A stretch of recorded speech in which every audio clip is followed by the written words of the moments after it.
Hello friends, welcome back to my YouTube channel अंदर lifestyle. So friends, आज हम करेंगे फिटिंग, ब्लाउज़ की फिटिंग। और मैं आपको बताने जा रही हूँ कि कैसे फिटिंग करते हैं, क्योंकि मैं वही बातें शेयर करती हूँ फ्रेंड्स जो मेरे साथ दिक्कतें हुई थी।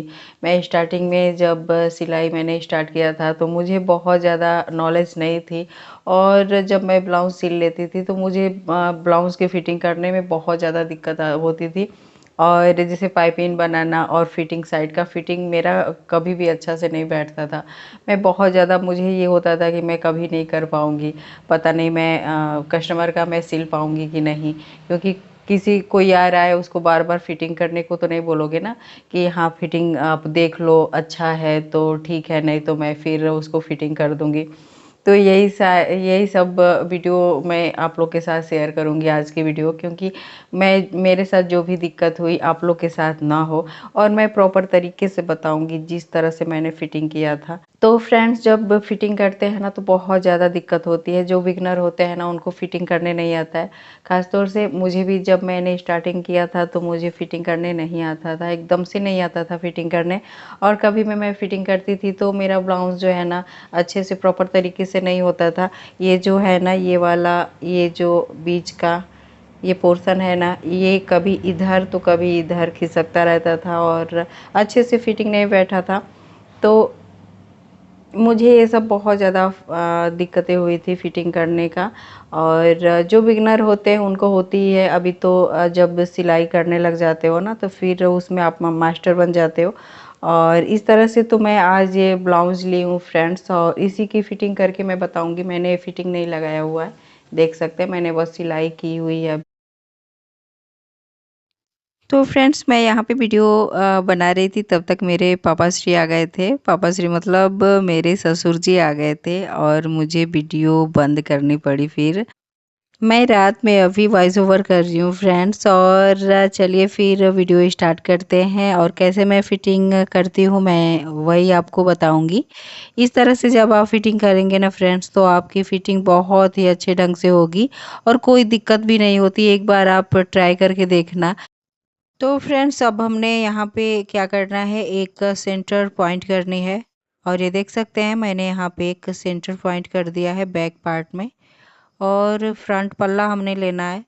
और इस तरह से हमने इस फ्रंट पल्ले को और बैक पल्ले को इक्वल करके, और जहाँ पे मैंने लाइन ड्रॉ किया हुआ है उसी पे हमने इस तरह से सिक्योर कर देनी है। एक पिन के हेल्प से हमने इसको सिक्योर कर देनी है इस तरीके से। और ऐसे करने से क्या होता है ना फ्रेंड्स, हमारा इक्वल एकदम से फिटिंग आती है। थोड़ा भी इधर उधर बैक पार्ट या फ्रंट पार्ट इधर उधर खिसकता नहीं है फ्रेंड्स। तो यहाँ पे स्लिप्स को इस तरह से इक्वल बिठा करके और फिर हमने यहाँ से स्टिच स्टार्ट करना है फ्रेंड्स।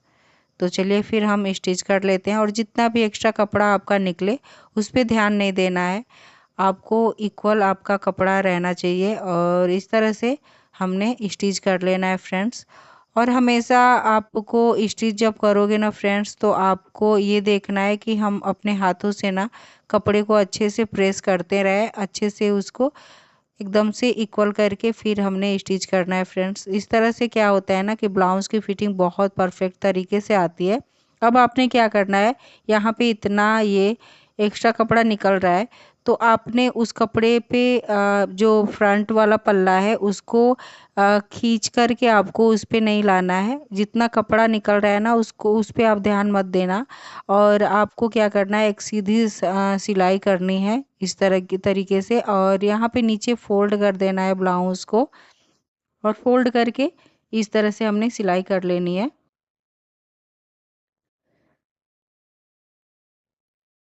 और जो एक्स्ट्रा फैब्रिक है फ्रेंड्स, तो ये देख सकते हैं एकदम से ये सीधी सिलाई हो चुकी है। और जो एक्स्ट्रा फैब्रिक है उसकी कटिंग कर देनी है। और ये देख सकते हैं कुछ इस तरीके से।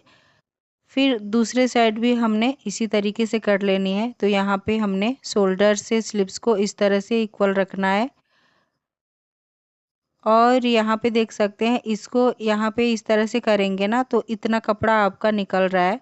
तो जितना भी कपड़ा निकले ना फ्रेंड्स उसकी बाद में हमने कटिंग कर देनी है।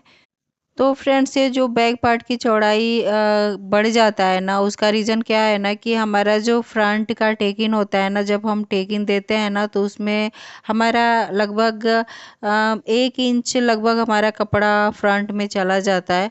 और इस वजह से हमारा बैक की चौड़ाई थोड़ा सा ज़्यादा हो जाता है और फ्रंट का कम हो जाता है। तो फ्रेंड्स ये जो सिलाई का वर्क है ना, इसको प्रैक्टिकल करने से ज़्यादा वर्क आता है हमें और हम उसमें मास्टर बन जाते हैं। लेकिन आप जब तक आप उसमें प्रैक्टिकल नहीं करेंगे ना, देख कर के आप छोड़ दोगे। आपको इस तरह से जब आप देख रहे हो ना तो आपको प्रैक्टिकल करना पड़ेगा। 1-2 ब्लाउज लेकर के आपको इस तरीके से फिटिंग देनी पड़ेगी। तब जा कर के आपको समझ में आएगा कि हाँ, कैसे है, क्या है। और देखने से कुछ नहीं होता है फ्रेंड्स, जब तक आप करोगे नहीं ना, आप उसमें मास्टर नहीं बन पाओगे। कोई भी काम करने से होता है फ्रेंड्स, और उसमें थोड़ा-सा अपना माइंड सेट करना पड़ता है, दिमाग देना पड़ता है और समय देना पड़ता है, तब जा कर के हम कोई भी काम को ईज़िली कर पाते हैं फ्रेंड्स। और यहाँ पे जो भी एक्स्ट्रा फैब्रिक है मैंने उसको कट करके निकाल दिया है। और यहाँ पे देख सकते हैं मैंने सिक्योर जो मैंने किया था पिन से, उसको भी मैंने निकाल दिया है। अब हमने यहाँ पे फ्रंट पार्ट का फोल्डिंग करना है। इस तरह से हम फोल्ड कर लेंगे फ्रंट पार्ट का और एक का सिलाई कर लेंगे। ये सिलाई हमारी कच्ची सिलाई होगी फ्रेंड्स। बाद में हमने इसमें तुरपन करके फिर ये कच्ची सिलाई को खोल देना होता है। तो इस तरह से हमने इसमें स्टिच कर लेना है फ्रेंड्स।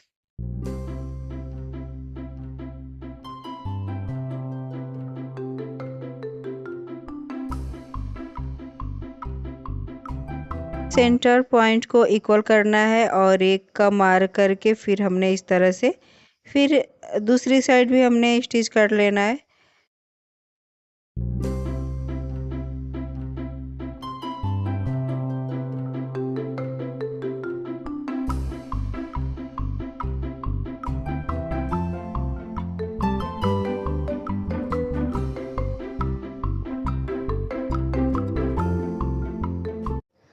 तो फ्रेंड्स अब हमने क्या करना है, ब्लाउज़ को रॉन्ग साइड की तरफ हमने पलट लेना है।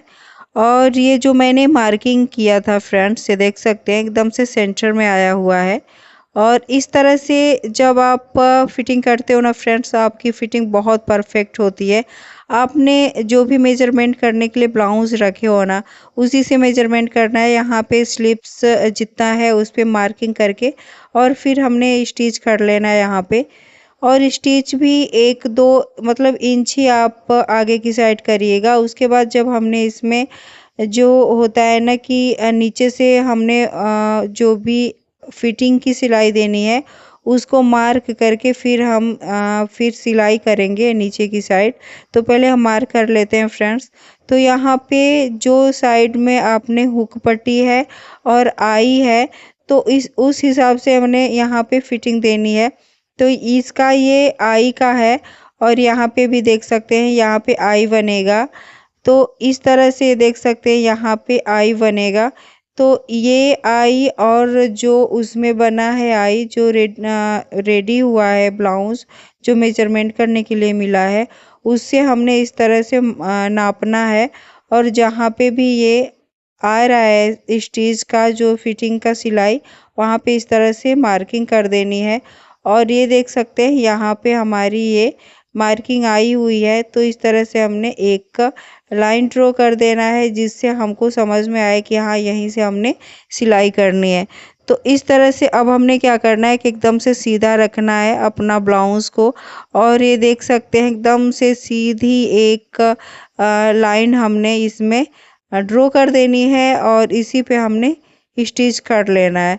तो ये देख सकते हैं फ्रेंड्स, ये बहुत ही इजी तरीके से और एकदम से परफेक्ट हमारी ये स्टिच हो चुकी है।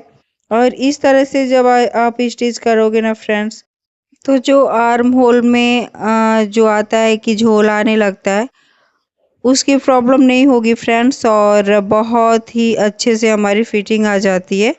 तो इसी तरह से हमने फिर स्टिच कर लेना है और एक दूसरी सिलाई भी हमने लगा देनी है। तो इस तरह से चलिए फिर हम सिलाई लगा लेते हैं।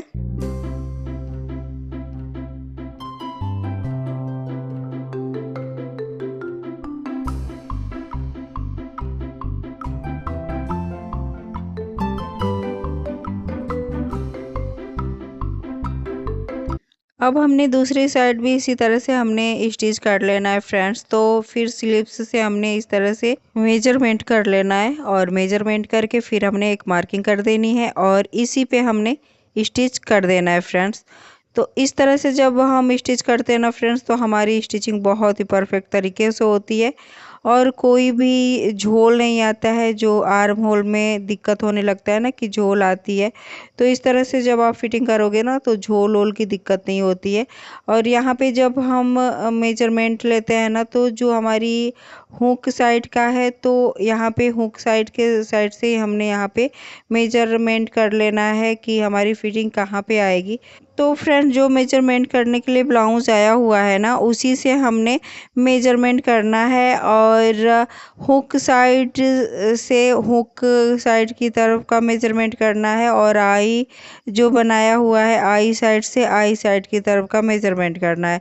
तो इस तरह से हमने मेजरमेंट कर लेना है फ्रेंड्स। इस तरह से जब हम मेजरमेंट करते हैं ना, तो हमारी फिटिंग बहुत ही परफेक्ट तरीके से होती है और जो आर्म होल में जो झोल की दिक्कत होती है ना, तो बिल्कुल एकदम से नहीं होती है और ये एकदम से इक्वल बैठती है हमारी फिटिंग।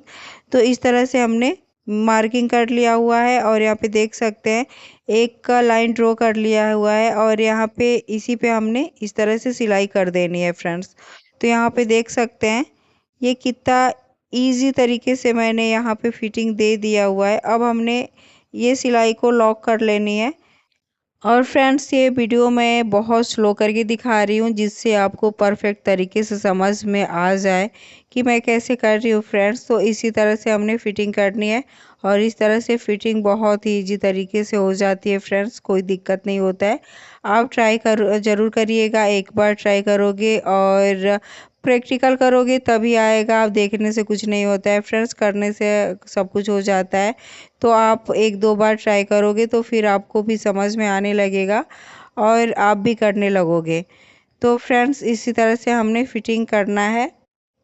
तो फ्रेंड्स आपको ये वीडियो कैसी लगी? अगर थोड़ी भी मेरी वीडियो आपको हेल्पफुल लगती हो तो प्लीज़ मेरे चैनल को लाइक सब्सक्राइब एंड शेयर करिएगा। तो यहाँ पे देख सकते हो फ्रेंड्स जो मैंने स्लीव्स जॉइंट किया था, इसकी जो जॉइंट है एकदम इक्वल एक दूसरे पे आई हुई है सिलाई इसकी। और जब मैं बिगनर थी ना, तो मुझे यही प्रॉब्लम होती थी, मेरी फिटिंग एकदम से अच्छी नहीं होती थी और ये जो मतलब इक्वल जो आया है ना सिलाई, ये इक्वल नहीं आती थी, ये ऊपर नीचे हो जाती थी। तो ये दिक्कत मतलब ये दिक्कत सबको ही आती है जो स्टार्टिंग में स्टार्ट करता है सिलाई करना, तो ये दिक्कत होती ही होती है। ऐसा नहीं है कि सबको स्टार्टिंग से ही एकदम से परफेक्ट रहता है, सबको सीखना ही होता है और सीखने से ही हर चीज़ हासिल हो सकता है फ्रेंड्स। और फ्रेंड्स ये रात का समय है, रात का बज रहा है 11:30 हो रहा है और मैं वॉइस ओवर कर रही थी फ्रेंड्स। और फ्रेंड्स चलिए फिर मैं यहीं पे अपनी वीडियो को एंड कर रही हूँ। और आपको मेरी वीडियो अच्छी लगती हो तो प्लीज़ मेरे चैनल को लाइक सब्सक्राइब एंड शेयर करिएगा। तब तक के लिए धन्यवाद।